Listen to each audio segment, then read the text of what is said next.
Moin, Ladies and Gentlemen. Ich darf euch wieder recht herzlich zu einem kleinen Airsoft-Video begrüßen. Und wir schauen uns heute zusammen die noch relativ frische oder neue SRC Glock 17 Gen 5 MOS an. Bedeutet, wir bekommen jetzt mittlerweile eine Glock mit Lizenz von Umarex, von GHK. Ich glaube 2 oder 3 unterschiedliche Versionen. Wir bekommen unterschiedliche VFC-Versionen. Und jetzt bekommen wir auch noch eine von SRC. So, da muss man also schon genauer hingucken, was man denn jetzt genau kauft von diesen Modellen. Wir werden dementsprechend nicht nur das Review machen oder wir schauen uns nicht nur die Backup ein bisschen im Detail an, sondern ich möchte auch ein bisschen so einen Vergleich machen mit meiner VFC-Version. Denn ihr wisst ja, ich bin gerade von der 45er Glock sehr angetan von VFC. Ist sehr, sehr schöne GBB, sehr gute GBB. Und die SRC kostet jetzt fast genauso viel wie eine VFC. Und es wundert mich ein kleines bisschen, denn wenn ihr euch andere SRC-Modelle mal anschaut auf dem Markt, das ist ein sehr, sehr günstiger Hersteller. Bedeutet, bekommt man teilweise Backups für 90 Euro oder mal 110 Euro, wenn sie teuer ist. Also ein sehr, sehr günstiges Modell. Die Glock mit Lizenz kostet aber auch 170 Euro und dementsprechend eigentlich identisch zur VFC-Version. Dementsprechend, wie gesagt, müssen wir uns ein paar kleinere Unterschiede eben dementsprechend genauer anschauen. So, dieses Review wird unterstützt von der Firma GSP, vom lieben Tom und vom lieben Micha, denn die haben mir dieses Modell für dieses Video zur Verfügung gestellt bzw. ausgeliehen. Also Leute, macht euch ein Bierchen auf und los geht's.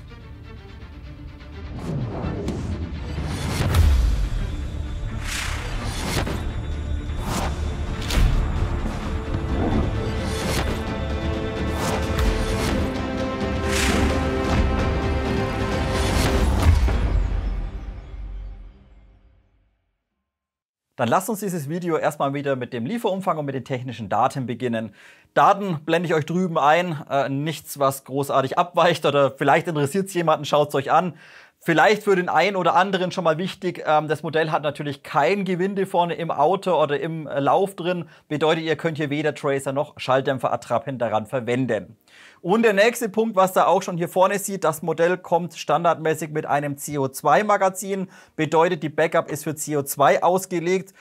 Ich weiß nicht, ob es für SRC auch Glock-Gasmagazine gibt. Habe ich jetzt auch gar nicht nachgeguckt, aber die VFC passen auch rein. Schauen wir uns später alles an. Also wie gesagt, Datenblatt hier drüben. So, der Lieferumfang ist bei diesem Modell für den Preis sehr umfangreich. Wie vorhin schon angesprochen, wir haben hier die MOS oder MOS-Version. Bedeutet, ihr könnt hier oben direkt gleich ein Leuchtpunktvisier auf dem Verschluss bzw. auf dem Schlitten draufbauen oder draufschrauben. Und hierfür liegen 4 unterschiedliche Adapterplatten bei. Ihr habt zum Beispiel die 1, das ist für Doktor. Also wenn ihr Doktor-Sight habt, bekommt ihr drauf gebaut. Dann, was ich auch getestet habe oder ich drauf hatte, für RMR bzw. Trichicon Adapterplatte dabei. Dann die 03, das müsste Seymour sein, glaube ich. Und die 4er ist für Leupold. Also eher ein bisschen was Ausgefallenes im Airsoft-Bereich. Aber wenn ihr da irgendwie einen Klon habt oder sowas, auch diese Adapterplatten sind im Lieferumfang enthalten. Und das finde ich schon mal gut. Bedeutet, man hat hier eine große Fülle an Adapter und bekommt dementsprechend sehr viele unterschiedliche Leuchtpunktvisiere darauf verbaut. Wenn diese Standardmaße haben, kommen wir dann gleich nochmal drauf zu sprechen. So, dann habt ihr ebenfalls massig an Inbusschlüsseln und Schrauben noch dabei. Also sehr viele so Päckchen mit unterschiedlichen Schraubenlängen. Je nachdem, was ihr oben drin verbauen müsst oder Länge, welche ihr braucht. Inbusschlüssel sind dabei. Große Inbusschlüssel letztendlich fürs CO2-Magazin. Kurze Gebrauchsanweisung von Umarex und so ein Sicherheits- oder Wartungsding ist noch dabei. Wenn das braucht, schaut's mal durch und fertig. So, dann würde ich sagen, wir montieren gleich mal so ein Leuchtpunktvisier. Das zeige ich euch mal, denn da gibt es ein bisschen was zu beachten. Bedeutet, ich nehme jetzt einfach mal das hier her und das hier. Und zwar müsst ihr aufpassen, ihr habt im Lieferumfang standardmäßig nochmal 2 kürzere Schrauben dabei. Da müsst ihr unbedingt drauf aufpassen, nicht, dass ihr irgendwie nicht wisst, für was sie sind. Das sind wirklich so ganz, ganz kleine Mini-Baby-kurze M3-Schrauben mit dem Senkkopf. Also so, keine Ahnung, M3x3 oder sowas. Und die sind ganz, ganz wichtig, denn mit diesen wird letztendlich jeder Adapter auf dem Schlitten verschraubt oder auf dem Verschluss verschraubt. Bedeutet, wenn ihr jetzt da euren RMR oder whatever draufschrauben wollt, dann löst ihr erstmal hier oben drauf die 2 Standardschrauben und da werdet ihr gleich feststellen, die sind minimal ein bisschen länger. Und das ist sehr, sehr wichtig, dass ihr diese nicht verwendet. Denn wenn ihr die jetzt nehmen würdet, warte, ich zeige es euch mal ganz kurz. Also hier könnt ihr dann ganz normal oben, warte so, die Abdeckung einfach runternehmen, wenn ihr sie losgeschraubt habt. Aber aufpassen, da unten drunter befindet sich die Rückholfeder für die Nozzle. Die liegt hier nur drin. Bedeutet, wenn ihr das Modell jetzt umdreht, fällt euch die Feder raus. Also aufpassen auf die Feder da oben drin. So, und wie gesagt, die Standardschrauben von der normalen Abdeckung sind ca. 0,5 mm länger. Diese nicht verwenden, würdet ihr die reinschrauben mit diesem Adapter, drückt ihr auf die Nozzle drauf, könntet die Nozzle kaputt machen oder halt dementsprechend die Nozzle oben beschädigen, da die Schrauben zu lang sind. Also, wir nehmen einmal die Adapterplatte, knallen uns die da drauf und dann nehmen wir eben die kürzen Schrauben, die zusätzlich nochmal dem Paket beiliegen. So, und jetzt liegt sie auf dem Boden, ich heb sie wieder auf. So, wenn man dann die Schrauben dreimal runtergeschmissen hat und hoffentlich nicht verloren hat, dann kann man die eben hier oben drauf schrauben. Und wie gerade schon vielleicht gesehen oder angesprochen, die sind wirklich sehr, sehr kurz. Also die greifen, wenn es hochkommt, vielleicht in 2 Gewindegänge rein oder in 3. Und dementsprechend zieht ihr diese Schrauben nicht mit aller Gewalt fest. Leicht handfest, das ist vollkommen ausreichend und nicht fester. Wenn ihr da einmal überdreht, dann hattet ihr da mal ein Aluminiumgewinde drin. Also hier ein bisschen behutsam anziehen, diese beiden Adapterschrauben hier oben. Und wie gesagt, das sind jetzt eben die Kürzen und dann funktioniert das Ganze einwandfrei. So, und dann nehmt ihr eben euer Leuchtpunktvisier her, je nachdem, was ihr halt habt, und knallt es da oben drauf. Und wie gerade schon angesprochen, da müsst ihr ein bisschen aufpassen. Nicht jeder Airsoft-Klon hat Originalmaße. Bedeutet, es kann sein, dass die Bohrungsabstände minimals ein bisschen daneben sind um 0,2, 0,3 mm oder was viele, gerade die RMRs immer gern haben, ist, dass diese vorderen Haltelöcher an der vorderen Kante teilweise ein bisschen kleiner sind wie das Original RMR. Dementsprechend nehmt einen kleinen Bohrer her oder nehmt einen Dremel her und macht halt die Löcher da vorne minimals ein bisschen größer, wenn das Ganze hier nicht plan drauf passen sollte. Ihr seht zum Beispiel bei meinem, das ist müsste ein Holy Warrior sein. Da sind die Löcher ein ganz kleines bisschen aufgebohrt, damit das Ganze eben sauber da drauf passt. Bohrungsabstände passen dann. So, und dann müsst ihr ebenfalls, gerade für Einsteiger wichtig, passt auf die Schraubenlänge auf. Es sind unterschiedliche Schraubenlängen dabei. Kontrolliert das Ganze dennoch für euer Leuchtpunktvisier nochmal nach. Denn auch hier kann es im Airsoft gewisse Toleranzen geben. Am besten, ihr nehmt mal eine Schraube her, steckt die da oben komplett rein und dann haltet ihr das Ganze einfach mal so nebenan und schaut, dass die Schraube nicht länger ist wie der Adapter. Denn auch im Adapter selbst habt ihr nur 3 Gewindegänge. Ist die Schraube minimals zu lang, hattet ihr mal Gewinde drin. Also hier, wie gesagt, einfach nebendran halten, gucken, passt die Schraubenlänge oder passt sie nicht. So, und dann letztendlich ganz normal montieren. Bedeutet sauber oben draufsetzen und das Ganze festziehen. So, and voilà, habt ihr letztendlich ein Leuchtpunktvisier auf eure Glock 17 drauf montiert. Also wie gesagt, Lieferumfang finde ich sehr, sehr schön, dass so viele Adapterplatten dabei sind. Das passt auch alles von den Maßen 1A drauf. Da können wir heute definitiv nicht meckern.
Wow, lässt schon ein bisschen nach.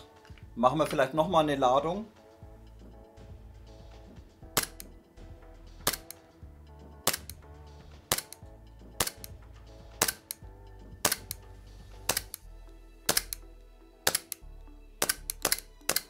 Oh, okay. Und leer.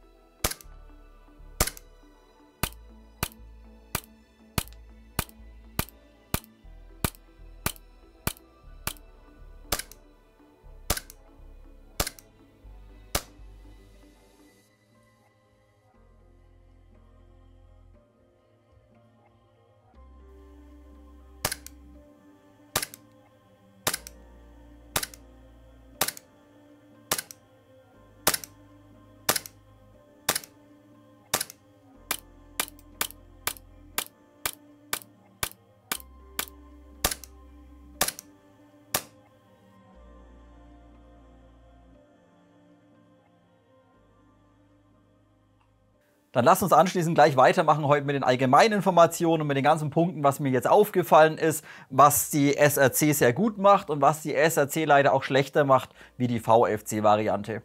Beginnen wir aber erstmal beim Ersteindruck. Ihr packt das Modell aus dem stinknormalen Karton letztendlich. Schaut es euch an und auch wenn ihr jetzt eine VFC nebenhin legt oder eine GHK mit dem Aluschlitten nebenhin legt, ja, die GHK hat einen CNC-gefrästen Schlitten oder Verschluss, aber wirklich einen großen Unterschied seht ihr dann nicht wirklich. Also gerade zu der VFC-Variante, wenn ihr beide Modelle mal in die Hand nehmt, von der Oberflächenbeschaffenheit, vom Material her, wie der Schlitten gefertigt ist, das ist eigentlich nahezu identisch. Dadurch aber auch das Spiel im Schlitten oder im Verschluss ist leider auch identisch, bedeutet auch die SRC, wie manche VFC-Modelle, hat doch relativ viel Spiel im Schlitten drin und wackelt hier so circa 1 Millimeter links und rechts. Bisschen hin und her. Das könnt ihr jetzt wahrscheinlich nicht richtig sehen, oder? Aber wartet mal, vielleicht hört ihr das. Klappert ein kleines bisschen. Aber wie gesagt, ein bisschen Spiel muss natürlich vorhanden sein bei jeder GBB, ansonsten würde sich das Ding da oben nicht wirklich sauber bewegen. Also hier ein kleines bisschen Spiel im Schlitten vorhanden letztendlich. Das wirkt sich leider auch ein bisschen auf das RMR aus, denn auch die Führungsschienen hinten haben in der Höhe ein bisschen viel Platz. Oder was heißt viel? Wir sprechen hier von einem Zehntel oder so, aber dennoch kann das Ganze hier hinten so circa Millimeter, 1,5 Millimeter ein bisschen rumwackeln. Ganz kleines bisschen. Weil wie gesagt, gut, ist halt der Airsoft. Mein Gott, stellen wir uns nicht an. So, und der nächste Punkt ist, was leider auch identisch ist wie bei der VFC-Version, auch die Oberfläche, das müsste eloxiert sein und auch diese verschleißt euch am Patronenlager sehr, sehr schnell. Und wenn ich sehr, sehr schnell meine, dann rede ich von 5 bis 6 CO2-Kapseln und dann werdet ihr hier oben im Patronenlager schon die ersten Abnutzungsspuren, Schleifspuren, Kratzer einmal wahrnehmen. Und auch vorne am Outer, auch beim Outer seht ihr dann schon die ersten Schleifspuren letztendlich. Aber auch das hört sich jetzt erstmal wieder nach Meckern an oder nach schlechter Qualität. Aber auch das haben viele Airsoft-Modelle. Es ist halt einfach so. Da schabt's Material drüber oder da reibt halt der Schlitten drüber und dann nutzt sich halt irgendwann die Eloxalschicht ab. Gut, macht da Cerakote-Beschichtung drauf, dann passiert euch das nimmer. Nee, Spaß beiseite. Wie gesagt, ist vielleicht für den einen oder anderen jetzt ein No-Go. Aber daher es bei vielen Modellen vorkommt, der Verschleiß, ist es leider eigentlich schon fast normal, muss man sagen. Okay, also wie gesagt, ein bisschen Verschleiß hier oben relativ zügig. Und dann der nächste Punkt, wo ich ein bisschen erschrocken bin, wo die SRC leider nicht so gut macht wie die VFC oder im Allgemeinen am schlechtesten macht eigentlich. Also das ist auch eine WE besser oder eine Army besser. Das ist die Abzugssicherung. Denn wenn ihr den Finger lang macht und durchladet, dann springt die innere Sicherung leider zu weit nach vorne. Das versuche ich euch mal ganz kurz zu demonstrieren. Bedeutet, nehmen wir mal an, wir haben den Finger lang und laden jetzt einmal durch. Dann schaut euch jetzt mal bitte an, wie die Abzugssicherung jetzt bei meinem Modell steht. Warte mal die Hand dahinter. Ein bisschen vom Kontrast her. Seht ihr das? Die überspringt komplett. Und wenn ihr dann den Finger reinlegt, dann müsst ihr erstmal diese innere Sicherung wieder irgendwie nach innen reindrücken, damit das Ganze wieder funktioniert. Das ist natürlich bei der VFC-Version nicht der Fall. Bedeutet, wenn ihr da repetiert und einen Finger lang macht, da bleibt das Zeug einfach an Ort und Stelle da, wo es hingehört. Also hier, wie gesagt, hier ein bisschen schade.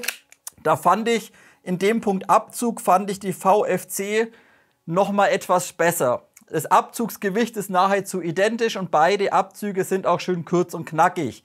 Also da gibt es nichts zu meckern. Aber wie gesagt, die Sicherung, die haben sie irgendwie ein bisschen verbockt, keine Ahnung. Die überspringt hier und dann habt ihr jedes Mal so Spitze da vorne, ja, so Spitze da vorne rausstehen. Aber gut, wie gesagt, vielleicht nur bei meinem Modell, kann auch sein.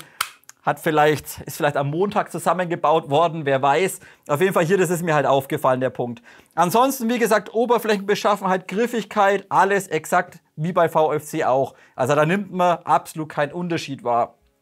So, vielleicht noch kurz vom Finish her, auch das ist sehr schön gelungen, bedeutet auch die ganzen Markings natürlich überall. Klar ist eine Umarex-Lizenz drauf, überall stehen die Original-Markings drin, mit Seriennummer, auch da oben nochmal 9x19 AT. Also das Modell ist ebenfalls für Sammler gut geeignet, würde ich sagen, wer ein Lizenzmodell möchte. Aus spielerischer Sicht ist es immer so eine Sache, ob man unbedingt ein Lizenzmodell braucht oder nicht, weil die Dinger sehen nach 2-3 Monaten eh aus wie es nochmal irgendwas. Also die wird nicht so schön bleiben, definitiv nicht.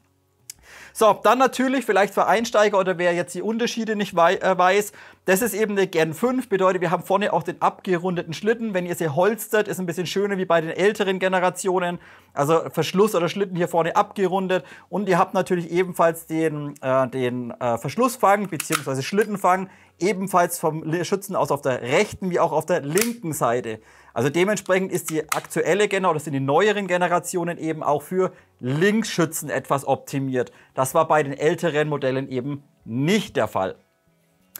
So, jetzt, was ist mir noch aufgefallen? Wenn wir jetzt weiter gucken, das habe ich euch vorhin gesagt, ich bin mir nicht ganz sicher, ob es für das Modell ein Gasmagazin gibt, direkt von SRC. Wenn es eins gibt, ist schön und gut. Ich habe jetzt halt das Modell mit dem CO2-Magazin.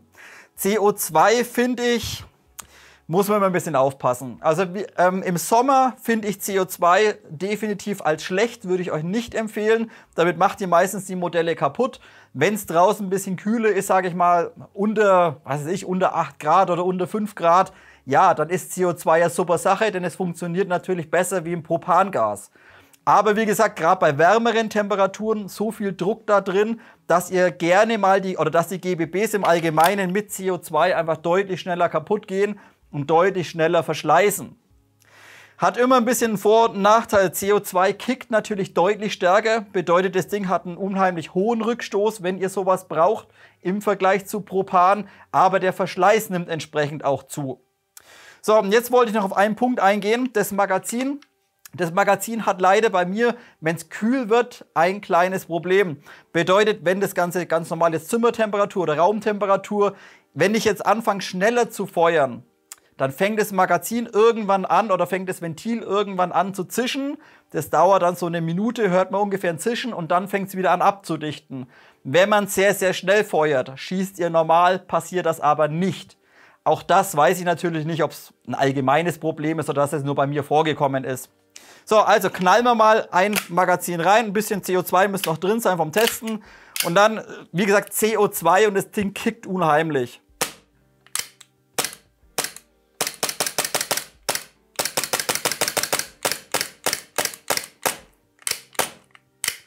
So, jetzt nimmt die Kapsel schon ab, brauchen wir mal eine frische. Aber ihr habt es gesehen, da wenn Temperatur da ist, klar, das Ding knallt euch mehr wie eine VFC mit einem Green Gas oder sowas, natürlich. Aber dadurch natürlich auch der Verschleiß entsprechend höher. Also beachten, wer viel spielt, würde ich CO2 nur jetzt im Herbst oder im Winter verwenden. Im Sommer würde ich mir definitiv ein Propan-Magazin für dieses Modell kaufen und kein CO2 verwenden. Gut, wenn ihr euer Modell gern habt. So, und dann ist mir noch ein Punkt aufgefallen, der ist jetzt vielleicht ein bisschen persönlich oder weiß ich nicht, ich möchte es euch mal versuchen zu erklären.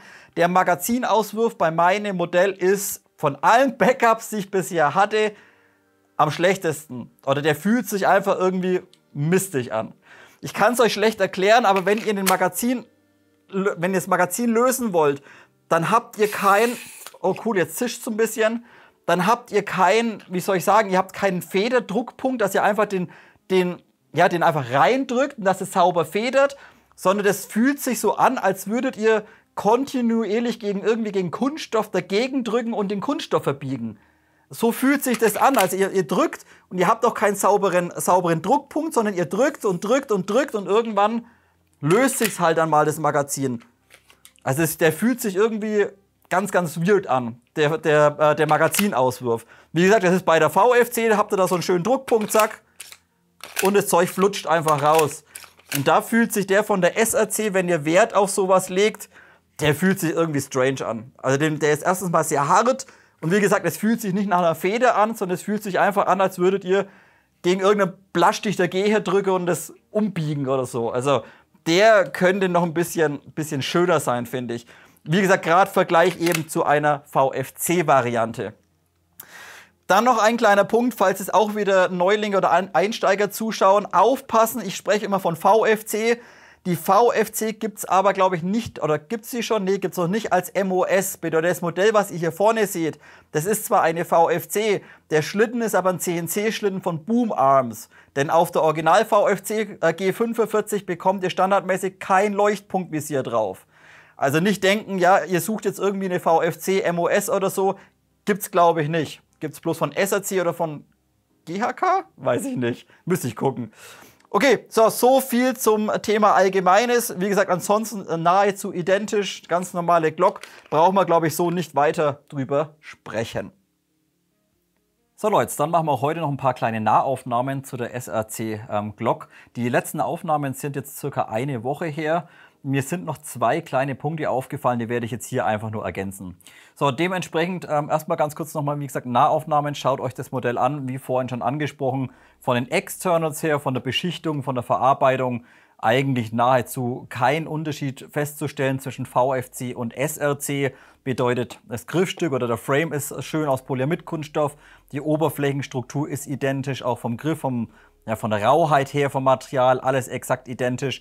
Also hier keine Unterschiede. Und was ihr jetzt nochmal schön sehen könnt, glaube ich, in der Nahaufnahme, hier auch eben wie vorhin schon angesprochen, aber wie gesagt, jetzt seht ihr es vielleicht ein bisschen besser. Hier ist im Vergleich zu anderen Backups ein kleines bisschen mehr Spiel drin im Schlitten, aber kann man auch getrost ignorieren, meiner Meinung nach. So, dann schauen wir auch von oben nochmal drauf. Auch das vorhin schon kurz angesprochen, aber hier seht ihr es jetzt nochmal kurz im Detail. Hier natürlich am Patronenlager oben sehr schnell der Verschleiß eben sichtbar und natürlich auch am Outer, auch vorhin schon angesprochen, auch hier habt ihr halt doch relativ zügig ein paar Macken und ein paar Kratzer drin. Aber wie gesagt, muss man glaube ich nicht extra ansprechen. Dann für alle, die es vorhin vielleicht nicht gesehen haben, bei mein Modell hat einen Fehler an der Abzugssicherung. Das bedeutet, wenn ich hier einmal durchrepetiere, dann springt mir immer dieser innere Hebel hier raus. Bedeutet, wenn ich dann schnell wieder hinlang, dann drücke ich letztendlich nur gegen diese Spitze hier vom Abzug und kann nicht triggern. Bedeutet, ich muss das Ding erst wieder reinklipsen oder reindrücken, damit es wieder an Ort und Stelle ist. Wie gesagt, vorhin schon mal angesprochen, aber ich glaube, so könnt ihr es in der Nahaufnahme einfach ein bisschen schöner sehen. So, und jetzt ein Punkt, der mir auch noch aufgefallen ist, den ich noch kurz ansprechen möchte, und zwar zum Thema Durchladen oder zum Thema Reparieren. Vielleicht reparieren irgendwann mal vom Housing. Wenn ihr bei den Internals schauen wir uns das Housing innen drin von der Nozzle an und da ist nach den ersten 3 bis 4 CO2-Kapseln ist da schon doch ein bisschen Abrieb sichtbar. Bedeutet, man sieht auch ganz leicht innen drin dann so Metallflakes innen drin, ein bisschen Abrieb innen drin. So, und jetzt passt mal auf, wenn ich jetzt einfach nur durchrepetiere, ohne dass ich den Abzug drücke, dann läuft das Ganze relativ geschmeidig. Natürlich am Anfang der erste Punkt, wo man den Hammer quasi andrückt, der ist ein bisschen straffer, aber dann läuft das Ding butterweich durch. Also hier kann man absolut nichts kritisieren. Was mir jetzt aber aufgefallen ist, jetzt passt mal auf, nehmen wir mal an, ihr feuert schnell oder ihr drückt oder ihr brecht den Schuss, wartet, so könnt ihr es vielleicht schöner sehen, ihr brecht den Schuss und haltet den Abzug jetzt gedrückt. Und jetzt ist hier irgendwo so ein harter Widerstand drauf, dass das Repetieren deutlich straffer geht. Und es könnte sein, dass durch diesen Widerstand oder durch dieses Drücken und dann das Haken letztendlich, dass dadurch der Verschleiß eventuell eben ein kleines bisschen höher ist.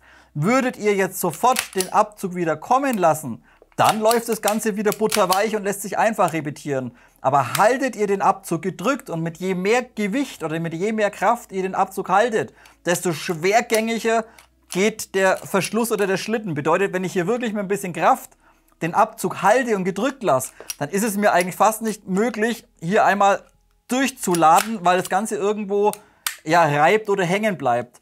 Also hier vielleicht, wer das Modell spielt, vielleicht mit dem Abzug halt ein bisschen mit Gefühl triggern und nicht die ganze Zeit durchdrücken wie ein Ochse. Denn wie gesagt, dadurch könnte der Verschleiß im inneren Bereich zunehmen. Okay, den Rest haben wir vorhin schon alles angesprochen. Wie gesagt, Verschlussfang, beidseitig, Magazinauswurf bin ich jetzt kein Fan davon. Aber auch das vorhin schon alles angesprochen. Dementsprechend würde ich sagen, machen wir weiter mit, ich weiß es nicht, wahrscheinlich mit den Internals. So Leute, dann seht ihr, ich habe ein bisschen was vorbereitet, denn wir müssen noch ein bisschen im Detail über das Thema Magazin und Performance sprechen. Ich habe es euch vorhin schon gesagt, das CO2-Magazin, was hier dabei ist, ab und zu hat so ein bisschen gezischt, hat ein bisschen Druck verloren. Dementsprechend war auch die Effizienz teilweise sehr gut, teilweise aber auch unter aller Sau. Und ich weiß nicht, ich gehe davon aus, dass es irgendwie an dem Ventil liegt, denn das dichtet, wenn es kalt wird oder wenn das Magazin zum Frieren einfängt, wenn man schneller triggert, dann dichtet es nicht mehr gut ab. Bedeutet, man hört dann so richtig schönes Zischen. Dann wartet mal 1-2 Minuten, dann ist das Zischen wieder weg. Aber ihr verliert in dieser Zeit, auch wenn es nur geringfügig ist, verliert ihr natürlich CO2 da drin. Das Maximale, was ich aus der SRC-Glock rausbekommen habe, waren 100 Schuss mit einer CO2-Kapsel. Und das ist sehr, sehr gut. Dann habe ich wiederum eine CO2-Kapsel gehabt, da war nach maximal 50 Schuss war Feierabend. Also eine Schwankung von 50 Schuss. Und das ist schon ziemlich brutal und kann ich mir letztendlich nur daraus erklären eben, dass das Ventil ab und zu ein bisschen pfeift oder ein kleines bisschen undicht wird, wenn es kalt wird. So, dann noch ein weiterer Punkt bei dem Magazin, was ich mir nicht erklären kann, warum er sowas macht oder was es für einen Sinn ergibt. Denn wenn ihr euch mal zum Beispiel das VFC-Magazin anschaut und das SRC-Magazin anschaut und von vorne in den Kugelkanal reinguckt, könnt ihr das überhaupt sehen? Ich weiß es nicht. Achtet mal, oder vielleicht, wenn ihr es sehen könnt, schaut mal hier unten diese Federführungsstange an und schaut mal hier oben den Follower an. So, und wenn ihr das jetzt sehen könnt, wahrscheinlich nicht, dann erkläre ich es euch. Auf jeden Fall, ihr bekommt in das SRC-Magazin maximal 17 BBs rein, denn der Follower ist länger und auch diese Federführung da unten ist auch nochmal länger. Bedeutet, ihr könnt den Follower maximal bis zur Hälfte des Magazins runterziehen und dann bekommt ihr nur das halbe Magazin hier oben mit BBs gefüllt. Auch wickelt sich die Feder unten nicht sauber auf, denn die kommt euch dann, oder die gibt dann so eine Wulst und quillt euch hier vorne ein bisschen aus der Führung raus. Und das ist bei allen anderen Herstellern nicht der Fall. Bedeutet zum Beispiel VFC oder Army oder WE, KJW, ist ja wurscht. Das sind immer die Follower exakt gleich lang und auch hier unten diese Federführung ist auch sehr kurz gewählt und dementsprechend könnt ihr den Follower komplett bis nach unten ziehen und bekommt dementsprechend in die anderen Magazine 24 bis 25 BBs rein und bei SRC bekommt ihr halt 17 rein, weil sie einfach das blöde Plastijding zu lang gemacht haben. Also ob das irgendwie so gewollt war, keine Ahnung, verstehe ich nicht. Also ich für meinen Teil, ich würde das da unten kürzen, ich würde den Follower oben kürzen, damit ich da zumindest, sage ich mal, 20 oder 22 BBs reinbekomme. Also 17 BBs ist ein bisschen arg wenig für ein Glock-Magazin. Alle anderen 24, 25 BBs. Also das auch von der Magazinkapazität leider nicht ganz so prickelnd wie bei anderen Herstellern. So, dafür ist natürlich die Performance mit CO2 sehr spaßig. Bedeutet, ihr habt es vorhin schon gesehen, sehr, sehr hoher Rückstoß drauf auf dem Modell im Vergleich zu ganz normalen Gaswaffen. Aber wie auch schon angesprochen, euch wird das Ding dementsprechend schneller kaputt gehen. So, dann möchte ich noch kurz auf den Abzug eingehen, denn dieser ist letztendlich exakt genauso kurz und knapp wie bei allen anderen Modellen. Also ob ihr da eine WE habt, eine Army oder eine VFC, der Abzug ist bei allen sehr, sehr kurz. Und auch bei dem Modell habt ihr, wenn es hochkommt, einen ganz kurzen Rückstellweg von vielleicht 3 mm, definierter Druckpunkt und ab Druckpunkt schönes kleines Klicken bei 2 mm ungefähr. Wie gesagt, schön knackig, schön knapp gehalten und dementsprechend könnt ihr natürlich auch unheimlich schnell triggern mit dem Teil.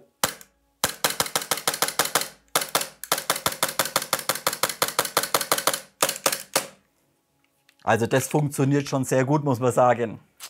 So, jetzt lasst uns die Magazinkompatibilität anschauen. Ich habe jetzt nicht ich habe nicht alle Glock-Magazine da, die es auf dem Markt gibt, natürlich. Ich habe hier ein Glock-Magazin von meiner VFC natürlich. Ich habe ein Army-Magazin und ich habe 2 WE-Magazine, einmal Gas und einmal CO2. Schauen wir mal ganz kurz, wie es ausschaut mit der Kompatibilität. Das ist jetzt das VFC Gasmagazin. Wie gesagt, das würde sich anbieten, gerade für den Sommer oder so. Na, das sitzt gut drin. Ja, repetiert. Die Sicherung, ne? Habe ich euch vorhin schon gesagt, die überspringt hier immer. Dann habt ihr immer so ein Stachel, wo der drauf drückt. Ah, so ein. Naja, gut. Aber wie gesagt, hier, das sitzt schon mal, das VFC-Magazin sitzt sehr gut. Auch der Rotor müsste passen. Dann schauen wir mal, wie die Performance mit dem VFC-Magazin ist.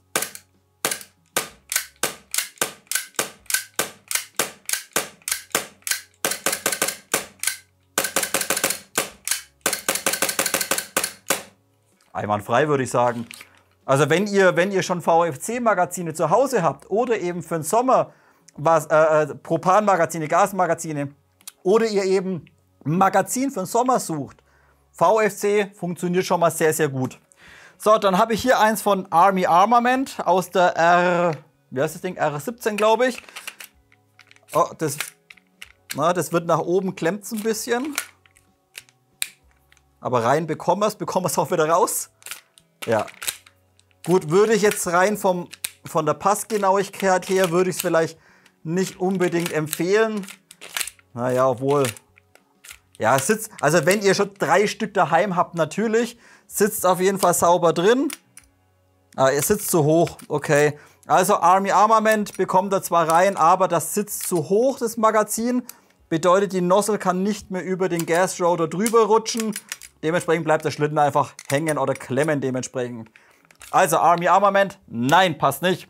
So, dann haben wir hier ein WE. Ist das WE? Ich glaube, das ist ein WE-Magazin. Müsste ein WE-Magazin sein von der GeForce 17. Das passt ein bisschen besten. Na, das sitzt auch straff. Okay. Oh.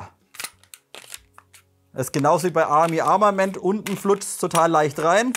Und zum oben bei den letzten 2 cm muss man ein bisschen nachhelfen. Und dann sitzt es zu hoch. Also genauso wie bei Army.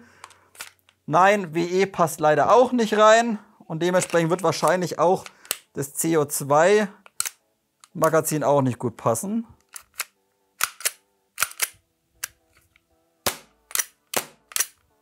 Naja, mit Ach und Krach. Na, ihr seht es aber auch mit dem WE CO2, ja, ist auch minimal ein kleines bisschen höher wie die VFC oder Stark-Arms Magazine, ist ja glaube ich eine Stark-Arms. Auch hier sitzt das Magazin so hoch und der Schlitten oder die Nozzle muss doch relativ stark über den Rotor schleifen und dadurch bleibt der Schlitten hängen. Also wenn ihr unbedingt, bisschen schade, Kompatibilität dementsprechend nicht ganz so geil, wenn ihr also Propan-Magazine nutzen möchtet in der SRC, dann solltet ihr zu VFC-Magazinen greifen. Aber auch diese kosten natürlich aufgrund des unnützen Glock-Logos da unten gut, kosten halt dementsprechend deutlich mehr wie Magazine von anderen Herstellern. Ein kleiner Nachtrag noch, bevor ich das alles jetzt hier vom Tisch runterräume. Wisst ihr, was lustig ist? Das SRC CO2-Magazin passt einwandfrei in die R17 zum Beispiel rein.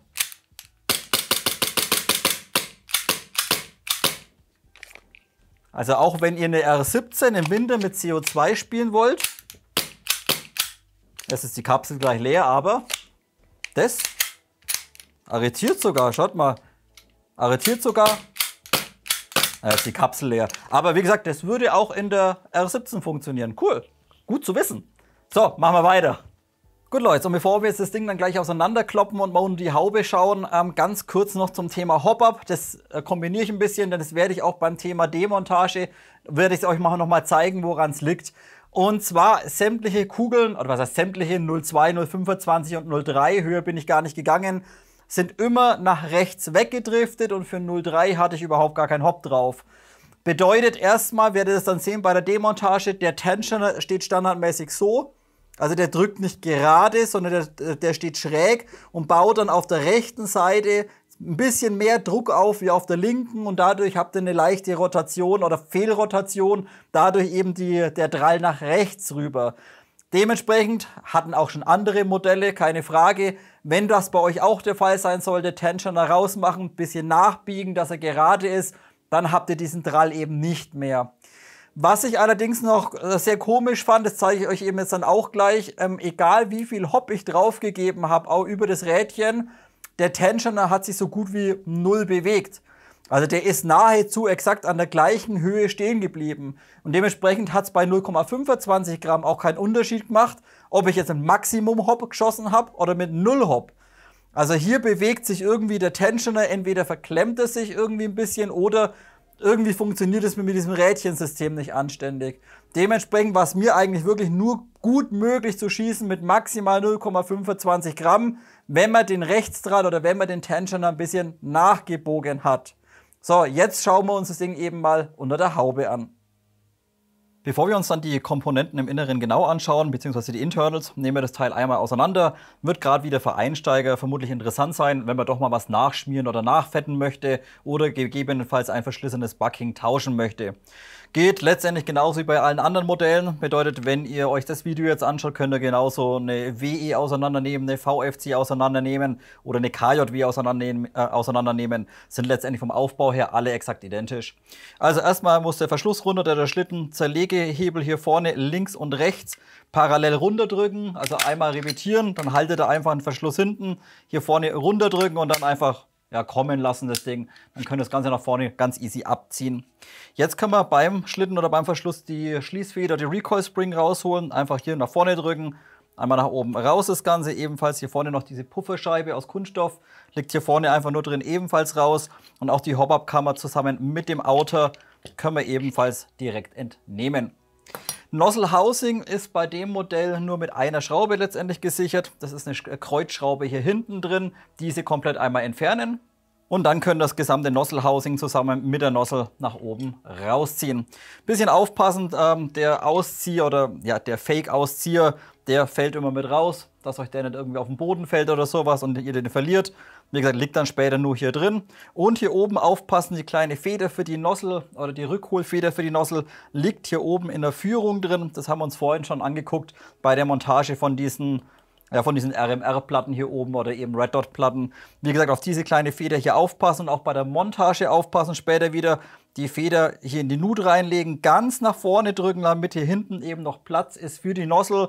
Denn die Nozzle muss logischerweise dann mit diesem kleinen Zapfen hier hinten hinter diese Feder greifen sozusagen, dass die Nozzle immer wieder nach hinten gedrückt wird. Also auf die Feder ein bisschen aufpassen.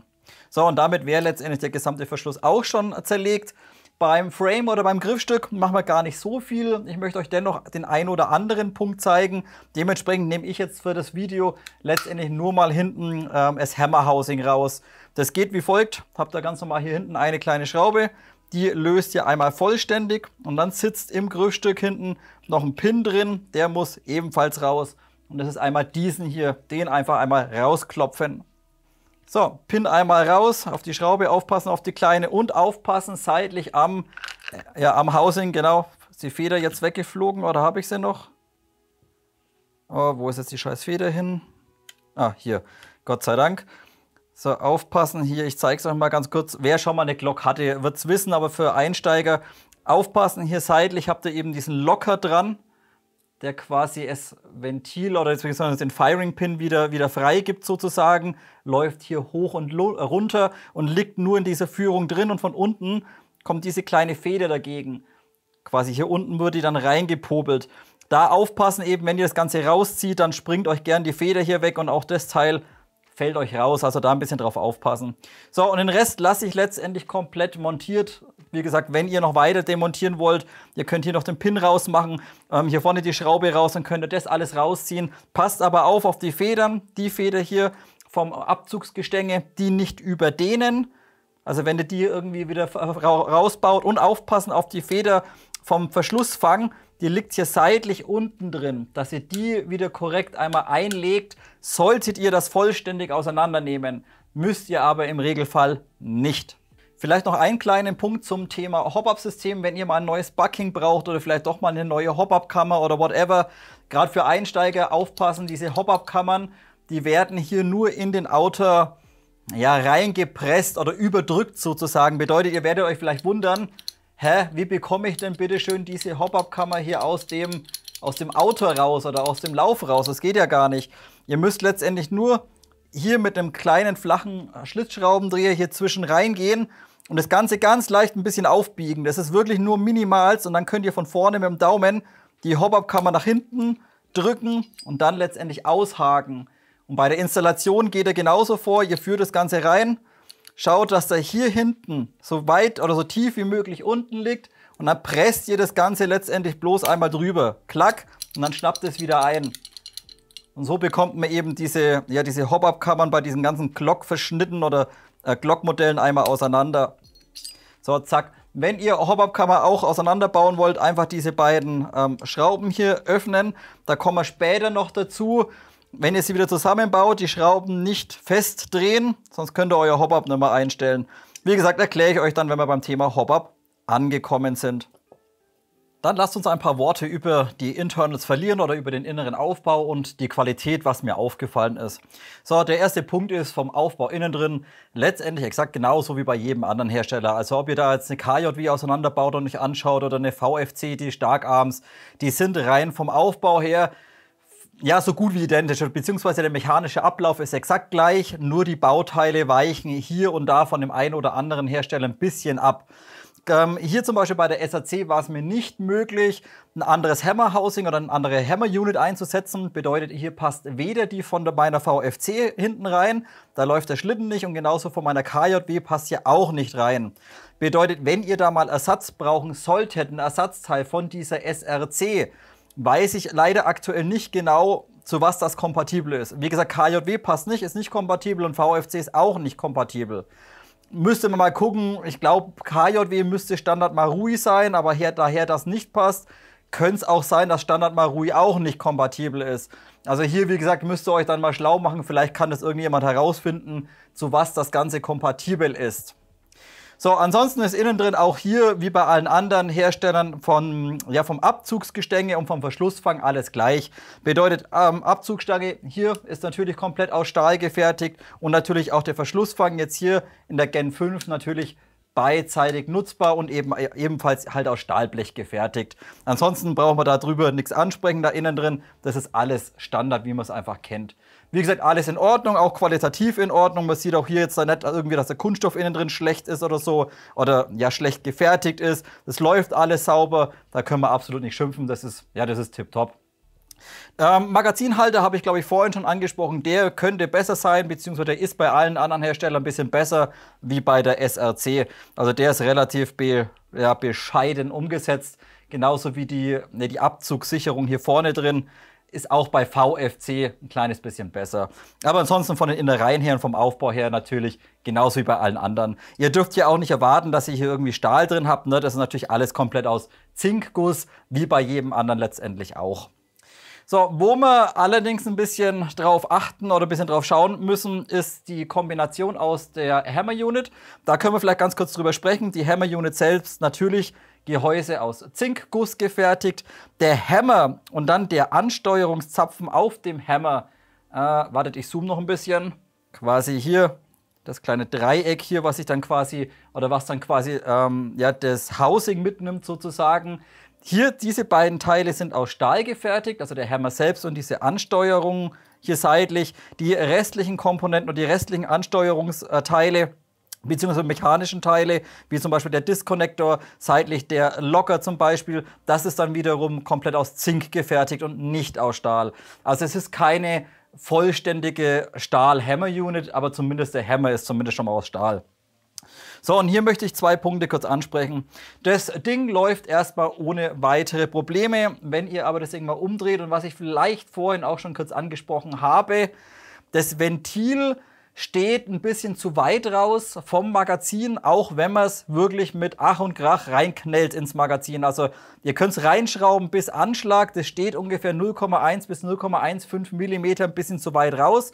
Und das sieht man auch hier hinten am Gehäuse, dass wenn ihr das Magazin quasi einlegt, dass dann die Kante vom Ventil schleift euch jedes Mal und kratzt euch jedes Mal da innen drin über die Hammer Unit drüber, und dann nehmt ihr auch ab und zu ein Zischen wahr. Bedeutet, wenn ihr es dann einlegt und ihr legt es dann ein, dann kann es ab und zu passieren, macht es und dann entweicht eine kleine Menge Gas, da das Ventil einen ganz kleinen Hauch zu lang ist und hier hinten eben dann ein bisschen gedrückt wird.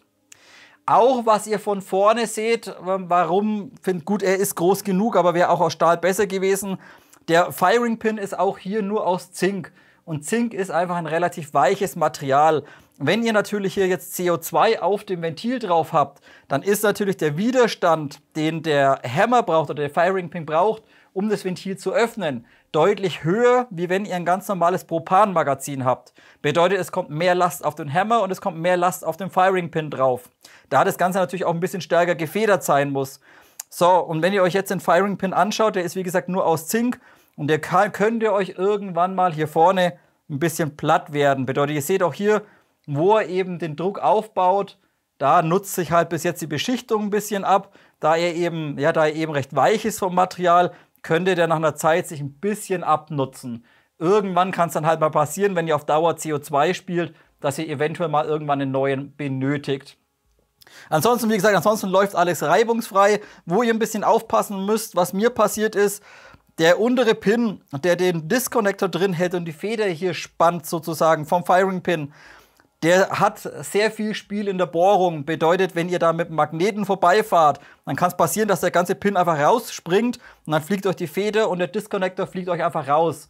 War sehr nervig wieder zum Installieren, also ein bisschen aufpassen. Wie gesagt, der Pin hier unten, der hat extrem viel Spiel und wird halt sehr schwach gehalten.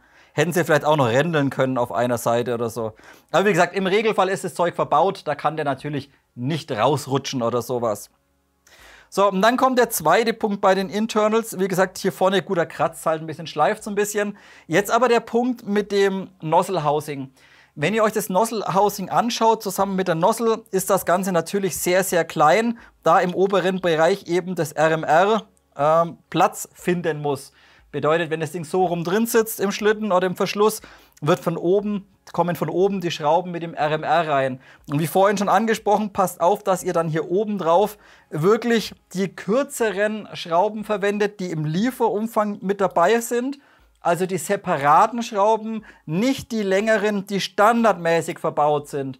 Denn wenn ihr die reinschraubt, dann wiederum drückt ihr hier unten mit dem Schrauben oder mit dem Gewinde drückt ihr dann oben auf die Nozzle drauf, dann verklemmt die Nozzle. Also unbedingt die kurzen Schrauben verwenden. So, hier können wir nichts meckern. Wie gesagt, die Nozzle ist sehr, sehr klein, deutlich weniger Volumen im inneren Bereich, wie jetzt bei anderen Glock-Modellen, die kein Moos oder keine RMR-Montage haben. Denn das Ding ist eben deutlich flacher, dementsprechend ein bisschen weniger Volumen. So, daher aber der Rückstoß so hoch ist, entnehmen Sie pro Schuss einfach deutlich mehr CO2 oder eine höhere Gasmenge, sagen wir einfach mal, im Vergleich zu anderen Modellen. Bedeutet, andere Modelle kommen mit weniger Gas zurecht. Das Modell braucht halt ein ganz kleines bisschen mehr pro Schuss, da einfach wenig Volumen zur Verfügung steht, wo das Gas innen drin expandieren kann. Wie ihr aber gesehen habt, auch im Chrono von der Energie langt es locker aus und auch die Effizienz, auch wenn sie sehr stark schwankt, ist dennoch in Ordnung. So, jetzt aber der Punkt, ich rede ein bisschen um heißen Brei. Schaut euch mal kurz das Nozzle Housing von unten an. Das ist natürlich alles hier aus Aluminiumguss gefertigt. So, und hier sehe ich eigentlich den höchsten Verschleiß an der Glock von SAC. Und zwar hier die Steuerung sozusagen für den Hammer. Bedeutet, hier wird das Ganze mitgenommen, läuft quasi dann irgendwo hier oben dagegen. Und dann habt ihr genau hier einen relativ hohen Verschleiß. Wenn ihr das bei mir mal anschaut, ich habe jetzt gerade mal 8 Magazine durch. Da sieht man nicht nur, dass die Beschichtung ein bisschen weg ist, sondern wenn man das mal genau anschaut, da ist sogar schon das Material ein kleines bisschen eingedrückt. Und da sehe ich auf Dauer, vielleicht mal so nach einem Jahr, könnte es hier von der Steuerung ein bisschen Probleme geben. Denn ich habe natürlich jetzt schon alles sauber gemacht, aber man kann es vielleicht dennoch ein bisschen erkennen. Hier hinten diese ganz feinen Metallspäne drin. Wenn ihr euch das Modell nach 8 Magazinen mal anschaut, da werdet ihr hier hinten ziemlich viele Flakes oder ziemlich viele Späne finden. Denn hier reibt es euch irgendwie über den Hammer, reibt euch da das ganze Material auf. Also hier muss ich sagen, da ist meine VFC ist hier hinten, auch wenn die schon deutlich mehr Magazine durch hat, noch lange nicht so verschlissen wie das Teil hier. Also ich weiß nicht, ob man sich da einen Gefallen getan hat und das Ding als CO2 ausliefert. Wie gesagt, hier meiner Meinung nach ein relativ hoher Verschleiß nach so wenigen Magazinen bereits sichtbar. Und was man vielleicht gleich auch noch sagen kann, wenn wir die Nozzle mal noch mal kurz runterziehen, natürlich auch aufgrund der besonderen Form ist natürlich auch der Pistonhead hier vorne oder die Nozzle-Dichtung ist wieder speziell. Sie dichtet sehr gut ab, also es gibt nichts zu kritisieren, aber wenn das Ding undicht wird oder nicht mehr sauber performt, kann es passieren, kann es sein, dass die Dichtung hier im Eimer ist. Und dann müsst ihr halt wirklich gucken, dass ihr bei Umarex genau diese wieder herbekommt oder dass ihr halt eine kompatible Dichtung findet. Man ist also hier wieder ein kleines bisschen auf Ersatzteile angewiesen. Im Allgemeinen auch so ein Nozzle-Housing habe ich jetzt auch nirgendwo finden können. Bedeutet, auch hier seid ihr halt darauf angewiesen, dass irgendjemand das Ding hat, Umarex oder halt vielleicht irgendein Shop. Ansonsten ist die Ersatzteilversorgung, was Deutschland angeht, bis jetzt nicht sonderlich gut. Also hier ein bisschen im Vorfeld gucken, wenn mal ein Teil benötigt wird. Wenn man da eine andere Glock hat oder sage ich mal irgendeinen Glock-Verschnitt ohne Lizenz und das Zeug ist zu Standard Marui-kompatibel, da bekommt man Ersatzteile innerhalb von ein paar Tagen hinterhergeschmissen. Oder man bekommt eigentlich alles, was man braucht für Marui-kompatible Systeme. Das ist halt bei der SRC leider nicht der Fall, da sehr viel einfach nicht kompatibel ist. Dann vielleicht ganz kurz noch ein paar Worte zur Nozzle. N-Pass ist keins drin verbaut, beziehungsweise ich konnte keins innen drin feststellen. Also ihr könnt hier nicht irgendwie den Druck aufteilen oder die Energie einstellen. Und die Nozzle ist komplett aus ABS Kunststoff gefertigt. Hier aufpassen, auch hier wieder der Punkt, wie gerade angesprochen, Ersatzteilversorgung. Ich habe eigentlich immer gern mal eine Nozzle auf Ersatz da, denn gerade wenn man ein bisschen stärkere Gassorten verwendet, wenn es draußen mal ein bisschen wärmer ist. Oder jetzt eben hier bei der SRC, wenn man direkt gleich CO2 reinballert, entsteht doch ein sehr hoher Druck in der Nozzle. Und wenn das Ganze halt nicht robust genug ist, kann es natürlich irgendwann passieren, dass euch die aufreißt oder halt platzt. Ist halt bei einer GBB mal der Fall. Bedeutet, man sollte darauf achten, dass man eben so eine Nozzle mal auf Ersatz herbekommt. Auch hier eben, wie gerade schon angesprochen, Punkt Ersatzteilversorgung bei der SRC aktuell leider noch nicht ganz so gut. Und ebenfalls, worauf man achten muss bei ABS, wenn ihr das Magazin randvoll macht und der Schlitten ist vorne oder der Verschluss ist vorne, prügelt das Magazin nicht mit voller Gewalt rein. Wenn es nicht geht, zieht ihr den Verschluss nach hinten und lockt den hinten und legt dann das Magazin ein. Wenn ihr jedes Mal das volle Magazin da reinprügelt, dann kommt jedes Mal sehr viel Belastung hier vorne auf diese kleine Feeding-Lippe drauf. Bedeutet, wenn ihr hier oben dann die BBs drin habt und die geben nicht mehr nach und ihr prügelt das rein, dann prügelt ihr jedes Mal mit dem Magazin hier gegen diese dünne kleine ABS-Lippe dagegen. Und da kann es einfach bei vielen GBBs immer mal wieder vorkommen, wenn einfach die Nozzle nicht robust genug ist oder die Kugeln kein Spiel mehr haben, dass euch hier vorne eben die Lippe einfach wegplatzt oder wegbricht. Also auch hier ein bisschen darauf achten letztendlich. Denn hier ist eben das Magazin, das sprechen wir oder haben wir auch schon angesprochen, das ist eben so der Fall, wenn das vollgeladen ist komplett, dann habt ihr eben das Problem, dass die Kugeln oben so gut wie nicht mehr nachgeben können. Und in diesem Fall könnte man sich die Nozzle kaputt machen. Die Passgenauigkeit und die Verarbeitung vom Schlitten bzw. vom Verschluss selbst ist dann wirklich sehr gut. Ist natürlich auch Guss letztendlich. Also nicht wie bei GHK, dass der Schlitten irgendwie CNC gefräst ist. Nö, ist ein ganz normaler Gussschlitten, aber das hält in der Regel problemlos stand. Also man muss ja nicht unbedingt 300 € für eine CNC-Version ausgeben. So, hier ist die Qualität wirklich gut von der Passgenauigkeit. Die kleine Feder habe ich vorhin schon kurz angesprochen bei der Demontage. Aufpassen, Rückholfeder liegt hier unten drin. Und wenn man dann einfach mal das Housing hinten zusammen mit der Nozzle installieren, dann stellen wir schnell fest, dass es wirklich sehr gut hier reinpasst und auch das Housing im Verschluss links und rechts nochmal in so einem Nut- und Federsystem drin sitzt. Quasi hier einmal und hier einmal. Bedeutet, die Last wird schön verteilt, der Schlitten wird gleichmäßig vom Druck nach hinten gefahren und dementsprechend nicht wirklich verschleißanfällig. Bedeutet, das ganze Modell würde vermutlich auch komplett ohne diese Schraube hinten problemlos funktionieren. Die Schraube ist halt da hinten wirklich nur drin, damit das ganze Zeug nicht auseinanderfliegt. Aber wie gesagt, rein von der Belastung wäre die Schraube eigentlich egal, denn der Druck verteilt sich über das Nut- und Federsystem hier hinten. Und die Nozzle läuft natürlich auch sauber, flutscht sauber, reibt nicht, kratzt nicht. Dementsprechend auch hier von der Passgenauigkeit tippitoppi. Was dann leider immer wieder ein lästiges Problem ist oder wo sich viele immer beschweren, aber ja, fast schon normal ist, muss man leider sagen. Verschleiß vom Outer bei diesen Glock-Modellen, auch egal welchen Hersteller ihr habt, da schenken sie sich alle nichts, sind alle schlecht. Das heißt schlecht, vielleicht geht's halt einfach nicht besser. Auf jeden Fall wieder ein Punkt Beschichtung. Wenn ihr euch jetzt den Outer mal anschaut, auch Patronenlager hinten oder Fake-Patronenlager, ihr habt natürlich wieder sehr schnell Verschleiß sichtbar. Bedeutet, wenn ihr da mal die ersten 3, 4 Magazine durch habt, dann seht ihr schon, wie dann hier vorne langsam die Kante anfängt, blank zu werden. Hier oben fängt es an zu scheuern und zu reiben. Und das ist jetzt nach 8 Magazinen. Wie gesagt, gerade nur 8 Magazine. Hier oben wird es langsam blank. Sieht man auch, weiß nicht, kann man das irgendwie... Guck mal, so könnt ihr es, glaube ich, recht gut sehen. Schaut, da wird es richtig schön glatt überall. Bedeutet, ihr könnt davon ausgehen, wenn ihr mal 20, 30 Magazine durch habt, dann ist das Ding da oben blank. Also dann ist die Beschichtung weg. Leider immer wieder ein Problem, war auch bei VFC leider ein großes Problem. Dementsprechend habe ich mir bei meiner 45er auch den Schlitten komplett Cerakote beschichtet, beziehungsweise den Schlitten und den Outer. Auch hier, wie gesagt, ziemlich viel Schleifspuren nach wenigen Magazinen sichtbar, haben aber leider sehr viele GBBs. So, dann kommen wir abschließend noch zum Thema Lauf- und Hop-Up-System. Und ja, nein, das ist kein Lauf, sondern das ist letztendlich die Recoil Spring oder Schließfeder sozusagen.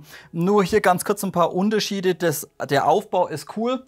Bedeutet, ihr habt so ein zweilagiges Federsystem, eine sehr straffe, kleine unten liegend und eine große außen, genauso wie man es halt auch von VFC kennt. Hier die VFC im Vergleich.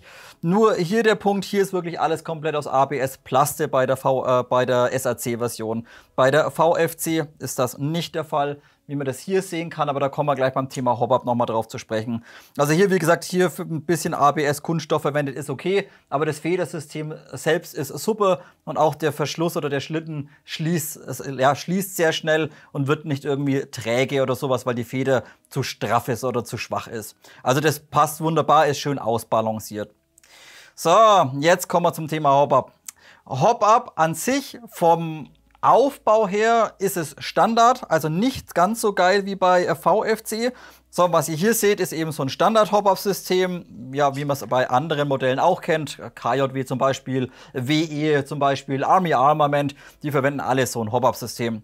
Nur VFC verwendet hier meiner Meinung nach oder hat damals ein etwas geileres Hop-Up-System konstruiert, denn wer das nicht kennt oder noch nicht weiß, bei der VFC-Variante müsst ihr nicht den Schlitten oder den Verschluss vom Griffstück entfernen, sondern ihr geht einfach von vorne mit einem großen Inbus in die Federstange vorne rein und könnt dann über Drehen hier vorne euren Hop einstellen. Bedeutet, die Rotation überträgt sich nach hinten auf dieses Schneckenrad mit dem Klicksystem. Und wenn ihr dann hier dreht, klick, klick, klick, könnt ihr direkt von außen euren Hop einstellen.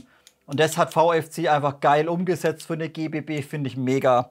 Da muss ich wirklich sagen, dagegen stinkt das Hop-Up von der SRC leider ziemlich ab. Der Aufbau vom Hop-Up oder von der Patchfläche finde ich erstmal geil. Auch das Bucking kann sich auf jeden Fall sehen lassen. Warte mal, ich mache es mal vorsichtig runter. Ich werde es jetzt nicht aufschneiden, aber ich versuche es euch mal zu zeigen. Hier kann man, glaube ich, jetzt recht gut reinschauen. Ihr habt also auch hier eine relativ große Patchfläche drin. Erinnert ein bisschen so an diese Maple Leaf Buckings oder Begadi Buckings. Die haben auch so eine ähnliche große Patchfläche, nur dass die im vorderen Bereich ein bisschen geschlitzt ist. So, und jetzt der Punkt. Das Bucking ist echt nicht verkehrt. Bedeutet, ihr könntet, wenn ihr unbedingt wollt, mit dem Bucking auch 0,3 Gramm in der Glock problemlos verwenden oder von mir aus 0,32 Gramm. Leider allerdings ein Problem ist der Tensioner bei meinem Modell. Und zwar habe ich euch das, glaube ich, vorhin schon kurz versucht zu erklären oder habe es euch sogar schon erklärt. Jetzt hier eben nochmal der technische Hintergrund dazu. Und zwar alle BBs, die ich getestet habe, 0,2, 0,25, 0,3, sind alle nach rechts weggezogen. Die leichteren natürlich deutlich stärker wie die schwereren, aber ihr hattet immer einen Rechtsstrahl drin. Und auch vom Hop-Up selbst zum Einstellen war so gut wie kein Unterschied. Also ob ihr jetzt das Drehrädchen auf Stufe 0 hattet oder dann auf Max hochgedreht habt, hat so gut wie keinen Unterschied gemacht. So, und das schauen wir uns jetzt einfach mal kurz im Detail an. Zunächst mal der Drall. Schaut euch bitte kurz den Tensioner an. Ich weiß jetzt nicht, wie gut man das in der Kamera wahrnehmen kann, aber der Tensioner ist verbogen. Bedeutet, der drückt auf der rechten Seite, hängt der total schräg. Ich weiß nicht, kann man das erkennen? Der geht hier auf der Seite. Das müsste eigentlich ungefähr so 90 Grad sein, dass der parallel aufs Bucking drauf drückt. Der sitzt aber hier deutlich tiefer wie hier drüben. Das kann ich euch dann gleich im zusammengebauten Zustand auch nochmal zeigen. Aber eben für euch wichtig, der müsste minimal ein kleines Fitzelchen weiter aufgebogen werden, dass der gerade auf die Kugel drückt und nicht so übertrieben, nicht so schräg. Ansonsten kriegt die Kugel eben auf der rechten Seite mehr Bremswirkung und driftet euch dann eben nach rechts entsprechend weg. Also wie gesagt, hier kommt der Drall, könnte man einfach ein bisschen aufbiegen, damit es schöne 90 Grad sind. Dann wäre der Drall letztendlich ja, beseitigt oder das Problem beseitigt. Der Lauf an sich ist okay, dürfte aber auch keine Wunder erwarten. Es ist zumindest schon mal ein 603er, ist aber natürlich kein Edelstahllauf, sondern es ist ein ganz normaler GBB-Lauf und das Ganze aus Aluminium. Wieder aufpassen, Aluminiumläufe sind erstmal nicht verkehrt, denn hier kommt es immer auf die Beschichtung an. Bedeutet, ob das jetzt Alu ist oder Edelstahl ist zunächst erstmal egal, solange die Beschichtung hart genug ist. So, wer aber zum Beispiel ICS-Läufe kennt, die verbauen auch ganz gern immer Aluminium mit so einer schwarzen Beschichtung drauf. Und wenn ihr da ein paar Mal durchgeputzt habt und ihr habt irgendwelche ganz feinen Körnchen drin, sei es jetzt irgendwas, halt irgendwelche kleinen harten Partikel, dann zerkratzt ihr diese Beschichtung relativ schnell im inneren Bereich. Also da bin ich sogar fast ein Fan von Standard-Messingläufen. Ja, die sind auch nicht so toll, selbstverständlich. Wer aber, was das Reinigen angeht und den Verschleiß angeht, ein bisschen besser wie das beschichtete Aluminium. Klar, ist ein bisschen leichter als Alu, aber wie gesagt, die Messingläufe tun es auch. Perfekt wäre natürlich ein gescheiter Edelstahllauf, da könnt ihr durchputzen, wie ihr wollt, bei denen passiert dann nichts. Und auch vorne ist der Lauf, wenn ihr euch da mal herschaut, vorne letztendlich nur entgradet. Bedeutet, ihr habt keine Krone drin, ihr habt keine langgezogene Phase drin, sondern das Ding ist einfach abgedreht und ein bisschen ganz minimal angefasst, damit halt kein Grat dran ist. Auch hier hätte man vielleicht eine schöne Krone noch reinziehen können, damit das überschüssige Gas hinter der BB noch abgeführt werden hätte können. Aber gut, sei mal dahingestellt. Wie gesagt, ansonsten, ich finde es jetzt in Ordnung. Klar, kann man nicht meckern. Das Bucking finde ich sogar gut. Und jetzt zeige ich euch nochmal im zusammengebauten Zustand den Punkt mit dem Tensioner. Bedeutet, wir setzen erstmal hier schön gerade unser Bucking rein, schauen, dass der Lauf hier ordentlich drin liegt. Und jetzt installieren wir den Tensioner. So, und der sitzt hier in diesem kleinen Zinkrädchen drin, in dieser Nut oder in dieser Führung. Und dann kommt dieses Bauteil einmal außen drauf. So, und jetzt der erste Punkt. Wenn ihr das Ganze das erste Mal demontiert, dann achtet ihr bitte darauf, dass ihr die Schrauben nicht überdreht. Ihr macht die, wenn überhaupt, nur handfest zu. Warum? Ich zeige es euch oder ich versuche es euch mal ganz kurz zu demonstrieren, was passiert, wenn ihr die Schrauben normal zudreht, nenne ich es jetzt einfach mal. Bedeutet, die Schrauben mal ganz normal zu und die Schraube machen wir auch ganz normal einmal zu, so wie wir es gewohnt sind. So, braucht man gar nicht so übertreiben, einfach halt, dass die Schraube ganz normal zugedreht ist. So, ich muss bloß ein bisschen aufpassen, weil der Schraubendreher passt nicht ganz perfekt zu dem Schraubenkopf. So, die ist jetzt zu und die da hinten ist auch zu. So, beide Schrauben normal zugedreht. Ja, aber jetzt kann ich mein Rädchen nicht mehr bewegen. Keine Chance, bedeutet, wenn das Rädchen nicht mehr geht, Schrauben, halbe Umdrehung oder eine Umdrehung wieder locker machen oder lose machen. So weit, bis ihr merkt, hey, ich kann mein Rädchen wieder bewegen. So, jetzt geht's wieder. So, das ist fast sogar schon ein bisschen zu locker oder ein bisschen zu loose. Bedeutet, jetzt fängt es an, schwammig zu werden. Bedeutet, ich drehe die Schraube vielleicht nochmal ein Fitzelchen weiter zu, damit ich einen einigermaßen anständigen, schönen Widerstand drauf habe. So, und jetzt können wir uns das aber anschauen. Und ich hoffe zumindest, dass man das erkennen kann. Jetzt passt mal auf. Ich versuche das mal scharf zu stellen. Guckt euch bitte kurz den Tensioner an. Vergleicht mal die Fläche und dann schaut mal, wie der Tensioner da drin sitzt. So müsst ihr das gut erkennen können. Seht ihr das? Der ist total krumm.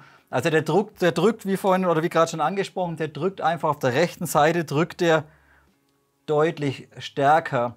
So, und dann habe ich euch eben vorher gerade schon angesprochen, der Druckaufbau von einem Rädchen macht so gut wie keinen Unterschied. Das passt mal auf. Ich halte euch das jetzt nochmal so her und ich drehe mal kurz. Wartet, ich drehe jetzt erstmal auf 0. So, jetzt haben wir Hop 0. Und jetzt halte ich euch das so in die Kamera und jetzt achtet mal, normalerweise sollte sich der Tensioner so circa 1 Millimeter oder 1,2 Millimeter nach unten bewegen, wenn ihr mehr Hop einstellt. So, jetzt passt mal auf, ich drehe hier mal ein bisschen.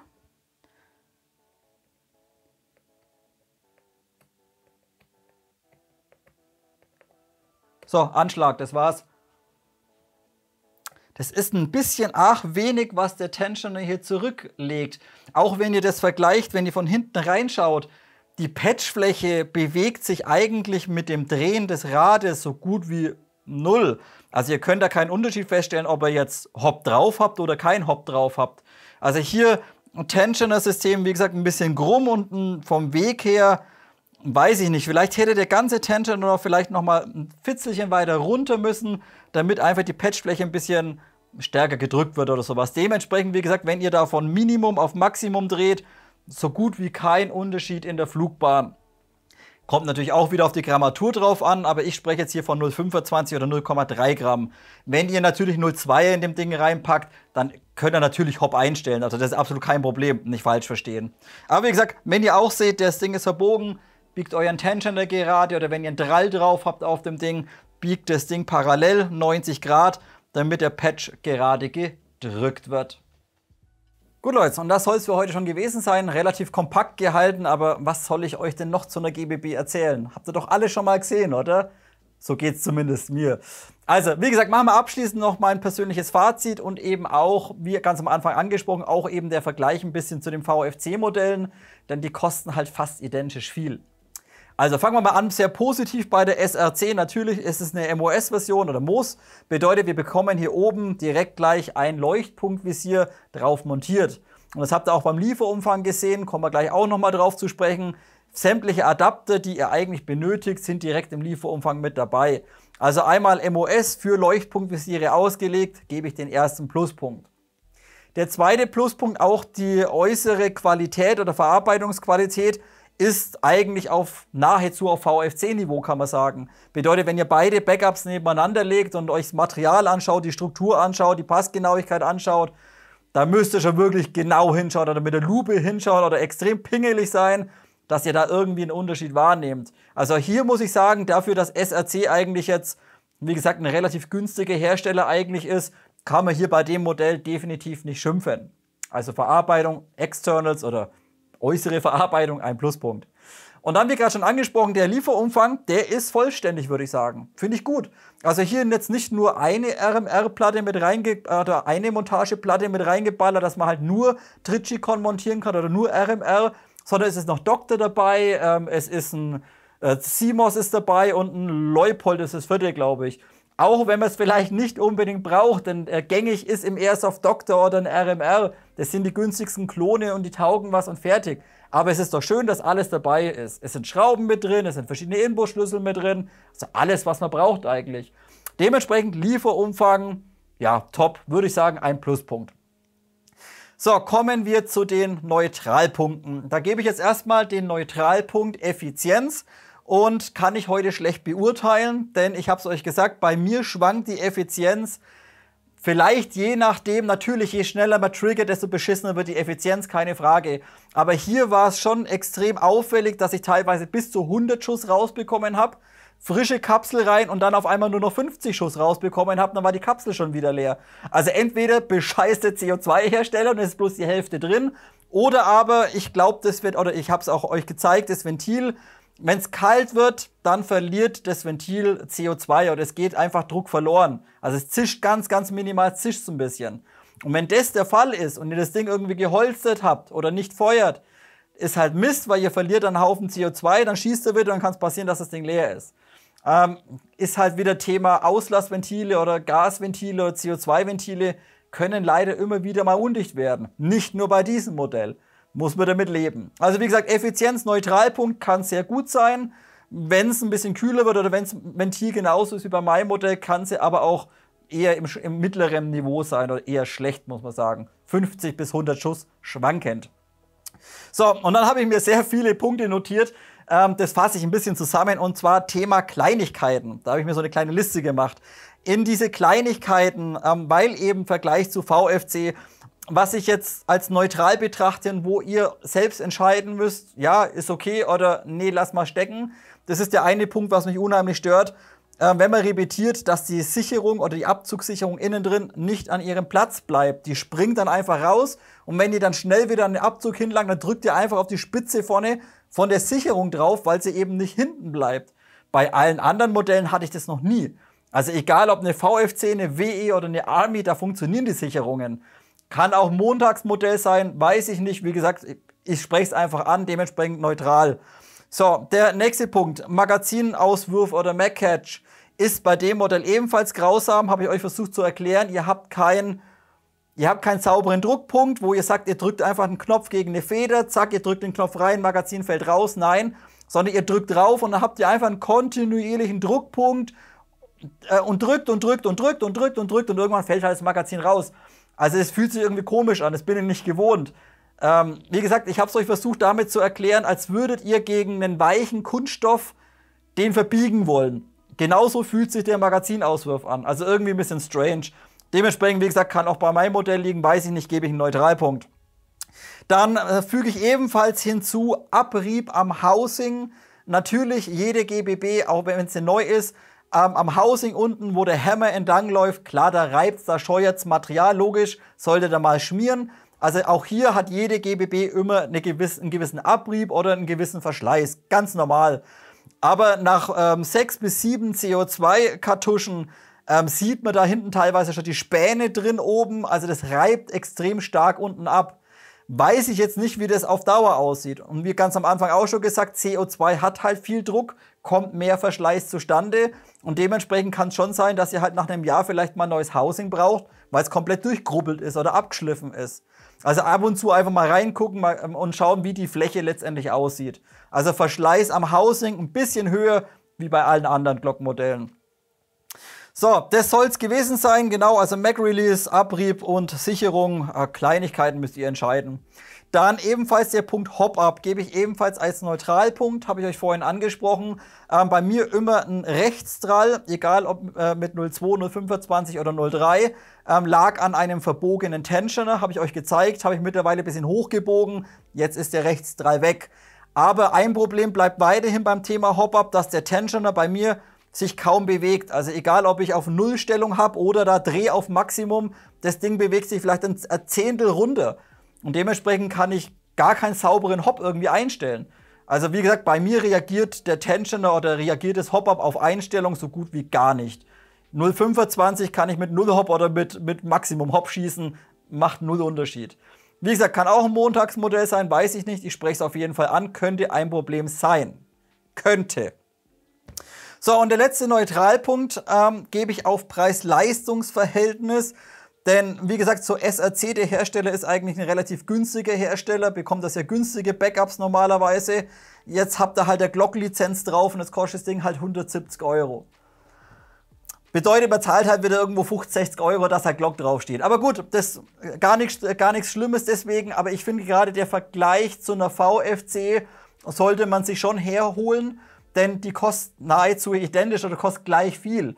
Also wenn ihr auf die Leuchtpunktmontage oben verzichten könnt, dann würde ich für meinen Teil eher zu einer VFC greifen. Habt ihr auch eine Lizenz drauf.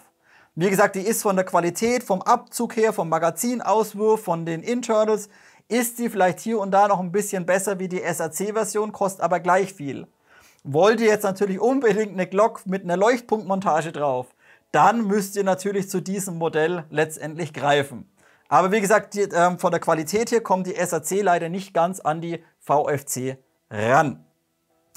So Leute, das soll es gewesen sein. Wollt ihr noch irgendwas ergänzen? Habe ich was vergessen? Gerne alles unten ins Kommentarfeld unten rein. Habt ihr selber so ein Ding? Ist bei euch vielleicht schon was kaputt oder seid ihr super zufrieden damit? Eure Erfahrung unten ins Kommentarfeld rein. Wenn es euch gefallen hat, Like, Abo und vielleicht eine Mitgliedschaft auf Patreon dalassen. Wir sehen uns nächste Woche zu Chris Vector GBB. Bis dahin, haut rein.